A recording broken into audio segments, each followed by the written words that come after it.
Ilinaw ni dating Pangulong Rodrigo Duterte sa programang Gikan sa Masa para sa Masa sa SMNI kasama si Pastor Apollo Siquibuloy na hindi niya alam paano siya nadawit sa issue ng destabilization plot laban sa Administrasyong Marcos. Ibinahagi ni dating Pangulo nang makasama niya ang mga retiradong general, wala naman silang ibang napag-usapan kundi ang issue ng korupsyon sa mga institusyon ng bansa. Ang isyong ito ay umugong kasunod ng mga ulat na umano'y na misquote ang Chief of Staff ng Armed Forces of the Philippines na si General Romeo Browner Jr. sa kanyang pahayag na inilabas kaugnay sa mga nagpaplanong patalsikin ng Pangulo sa posisyon. I really do not know how I was dragged into this. But you know, as a former employee of government, I remember talking to some of the retired generals. Ang sinabi ko lang naman doon, among others, which was really the important point in my discussion was, as long as there is no serious issue of corruption. And as a former president, and yung mga retired generals, maybe they have quoted me ng gano'n. Pero sabi ko nga bring it out in the open. Take note, ha? Take note. 1. Inamin talaga ni Pangulong Duterte na may makausap siyang retired general. Di ba? Pero sabi niya, ang sinabi ko lang naman wala pa namang enough corruption. Unless there is an enough corruption. Kita nyo kung paano, kasi remember, ingat din siya sa salita, pwede siyang, alam mo naman, ang gobyerno natin, mga diktador ngayon itong mga nakaupo, pwede siyang sampahan ng kasong sedition. So, ingat siya sa sinabi niya. Wala naman ako sinabi. Pero, number 1, napansin ko dito, kaya lang kasi napuputol Ako kung number 1, talagang there was a talk between the president and those retired generals. Aminado siya doon, di ba? Pangalawa, ano sabi niya at suggestion niya sa mga retired general? Kung napansin niyo to, ano sinabi niya? Bring it out in the open. Noong una, iniisip ko na maigi, bakit bring it out in the open? Niya nasabi yun. Isipin niyo mabuti bakit bring it out in the open kung meron man kayong criticism? Ang binigay niyang dahilan, para hindi sila masabing destabilizer. Kasi when you bring it out, hindi na destabilizing yan. Kasi nga, you were just a critic of the government, which is, it is protected by our law as freedom of speech. Di ba? Pero pag tinago mo yan, maaaring sabihan kang destabilizer ka. Yun ang pinupunto ni Pangulong Duterte. Tama, mali. Pero ito ang pinakamatindi kong naisip na baka lang naman. And I'm not sure. You may have your own opinion. I may have my own opinion. Let me know if your opinion is my opinion is also your opinion.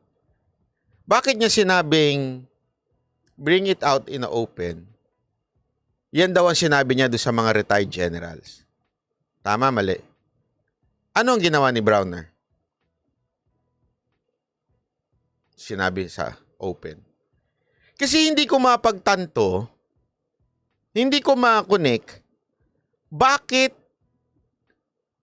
binanggit ni Browner yan kung talagang there is a destabilization going on. Magiging kasiraan sa AFP yun. Tama, mali. Magiging hindi magandang, parang ang dating noon, may sunog, sumigaw ka ng sunog, ikaw yung bumbero. Di sana pinatay mo na lang yung sunog. Bakit kailangan niya pang sumigaw ng sunog? Kasi nga, para malaman ng ibang tao na there is a sunog. Tama, mali. Ilipat natin. Bakit kailangan niya sabihin na there is a destabilization among the retired generals na nakausap niya. Ibig sabihin, somehow, if I'm right, but I may be wrong, gustong malaman ng taong bayan that some generals are talking, that some people in AFP are talking, and they are dissatisfied with what it is happening. Bakit? Kasi nga, sabi nga ni Pangulong Duterte, dahil sa katiwalian na nangyayari, may mga usap-usapan. Merong mga, hindi man niya ginamit yung word na destabilization, pero merong mga nagkikriticize. Ibig sabihin, meron na nangyayari, may simula nang nangyayari. Kailangan mailabas yun. Kasi kung hindi mailalabas yun, remember, ano ang elements ng successful turnaround ng isang administration? Sabi nung iba, kung sino may armas siya ang may kapangyarihan. That's not true. I think, kailangan din ng suporta ng taong bayan. Kasi, so far, kung babasihan natin ng kasaysayan, maraming kudita nangyari sa Pilipinas. Numbers of kudita. But most of them failed. Lalo na nung panahon ni Cory, di ba? Dami nun. But most of them failed. Why? There was no mass support. Panahon din ni di ba? Kung naalala niyo yung Oakwood. Bakit? Remember, they were calling for support at that time. Don't forget that. Ewan ko, buhay na ba kayo nun? Ako, buhay na ako nun. They were calling for support at that time sa Oakwood. Walang lumabas. Walang tao. It is not enough para ang AFP lang ang magpatalsik sa isang gobyerno. So what do I mean? Kailangan ng tao. Kaya naging successful yung unang EDSA, hindi dahil sa mga bumaligtad na mga sundalo lang. Kailangan may tao. Yan, tama. Military, may figure at may tao. I think, figure, mukhang lumalabas na ang figure. Military, mukhang yan ang ipinapahiwatig sa atin. People, I'm not sure about it, pero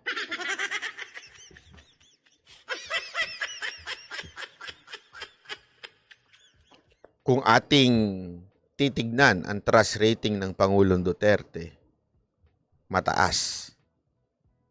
Mataas din ng hindi masaya sa taas ng bilihin. 'Di ba?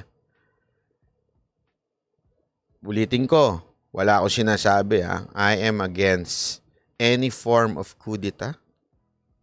I am against any illegal na pagpapatalsik sa isang presidente. Baka mamaya nandiyan na naman, nanonood na naman yung mga bataan ni yung bataan ni fake news. Uy, sekretary, alam mo ba si Banat Bay? Oo. Nanawagan ng people power.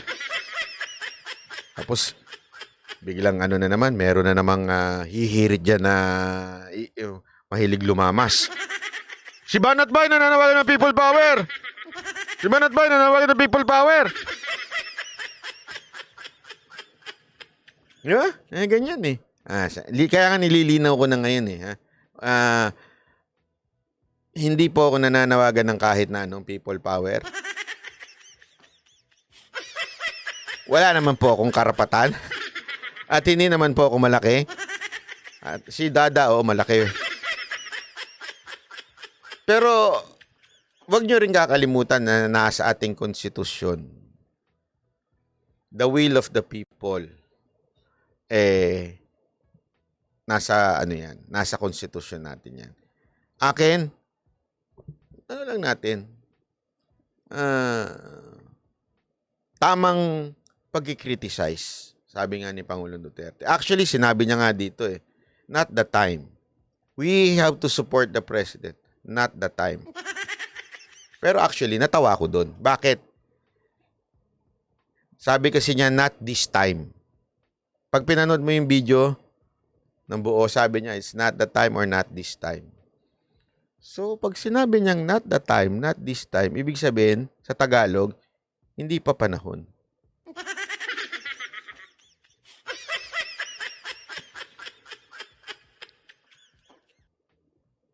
So, kunwari may nanliligaw.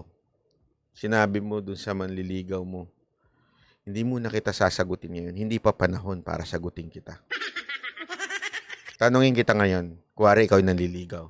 Itutuloy mo yung panliligaw mo? Hindi, tanungin kita. Tama.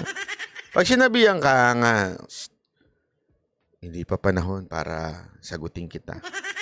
Ako'y nag-aaral pa.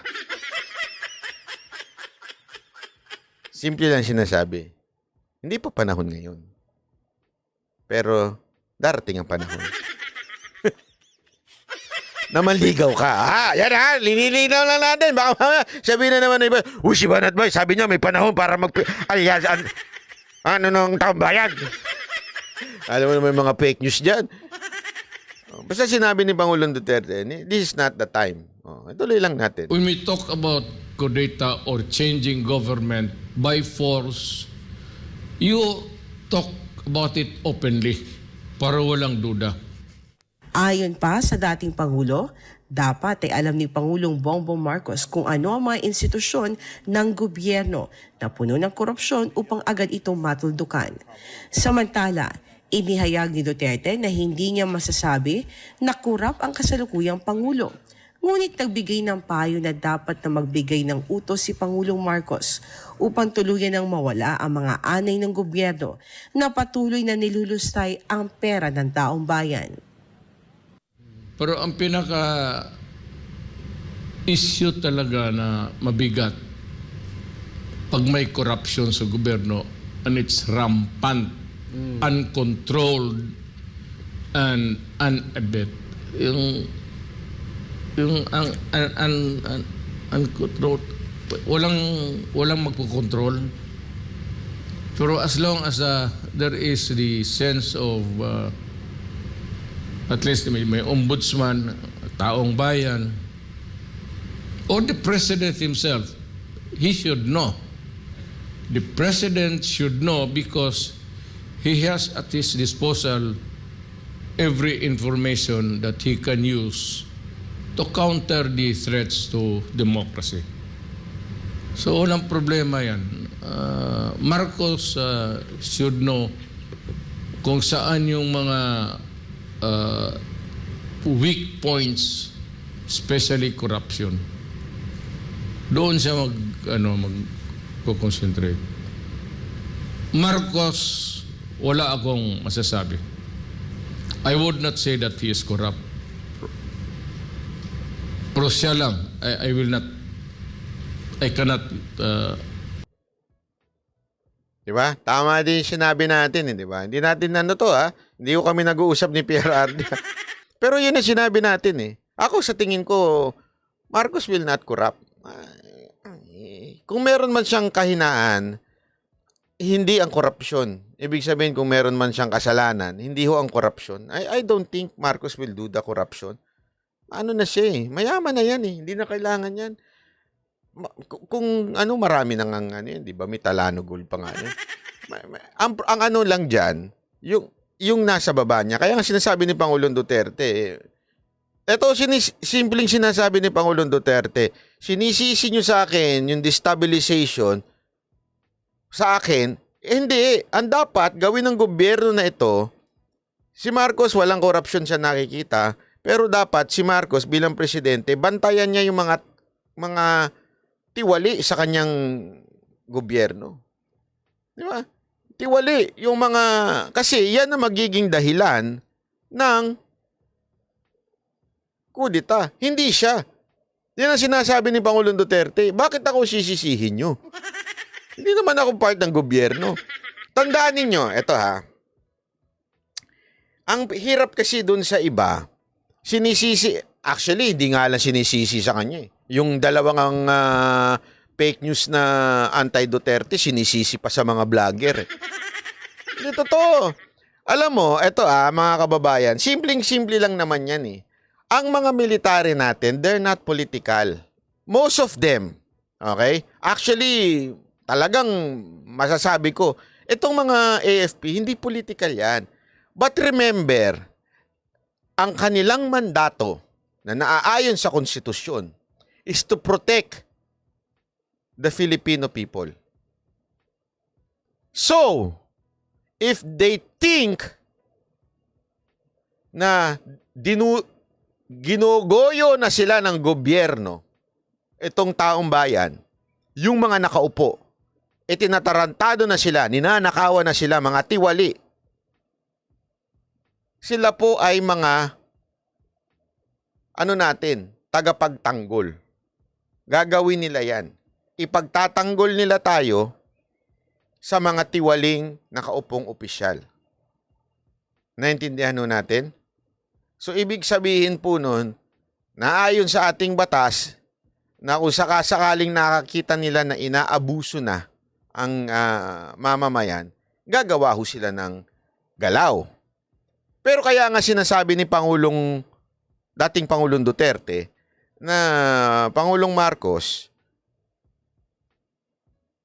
sa akin, huwag niyo isisi yung kodita,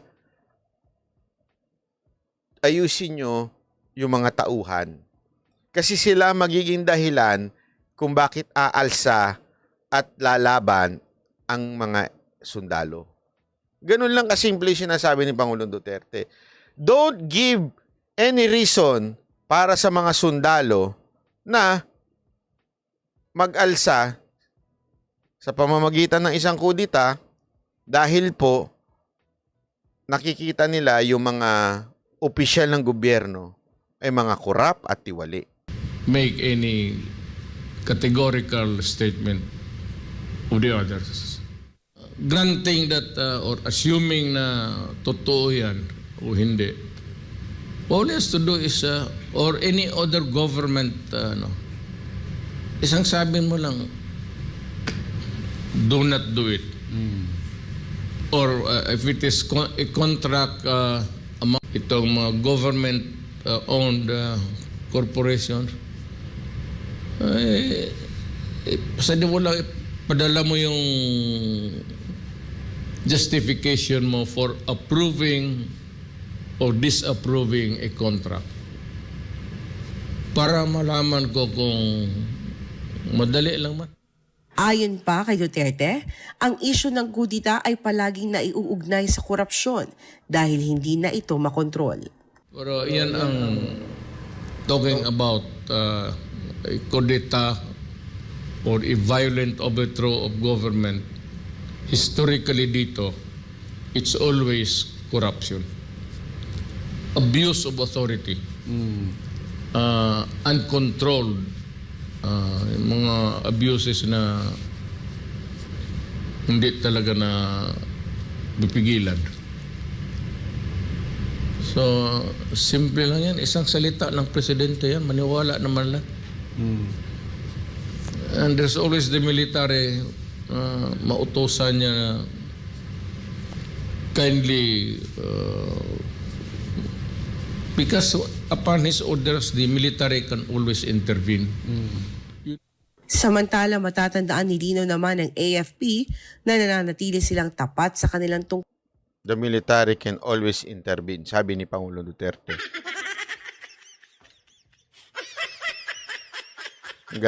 Alam mo, sa totoo lang, sabi ko nga sabi ni Pangulong Duterte, historically, kaya nagkakakudita, it's because of corruption. Katiwalian. Okay? Pero, isipin mo, sa mga nakaraan niyang video, sinasabi niya, kayong mga nasa kamera, i-liquidate ninyo yung gastos niyo. Alam niya kung saan, kung saan na pipindutin yung dapat pindutin para lumabas yung korupsyon. Di ba? Ngayon, dahil sinabi niya, usually nagkakakudita naman pagka may corrupt eh. Alam mo, logo, parang mo na sinabing, and, sinabi niya pa nga dito, the AFP can intervene. Mautosan niya na kindly because upon his orders, the military can always intervene. Samantala, matatandaan ni Lino naman ng AFP na nananatili silang tapat sa kanilang tungkulin na itaguyod ang konstitusyon at hindi kailanman sasali sa kahit anumang kilusan laban sa pamahalaan. Para sa Diyos at Pilipinas. And so, simple lang naman sinasabi ni Pangulong Duterte dito. Kayo na akong bahala. Hindi, alam mo, ano yan eh. Kaya nga parang nga binibigyan niya ng unsolicited advice ang ating Pangulo. Kasi nasabi lang niya, simple lang, gusto mo mawala yung usap-usapan ng destabilization, kudita. Yung mga tao mo. Korupsyon ang dahilan kung bakit nagkakaroon ng ganyang And lumabas na there is a destabilization. Ayaw man nilang tawaging plot, but there's a destabilization na talks. Ibig sabihin, marami sa ating mga general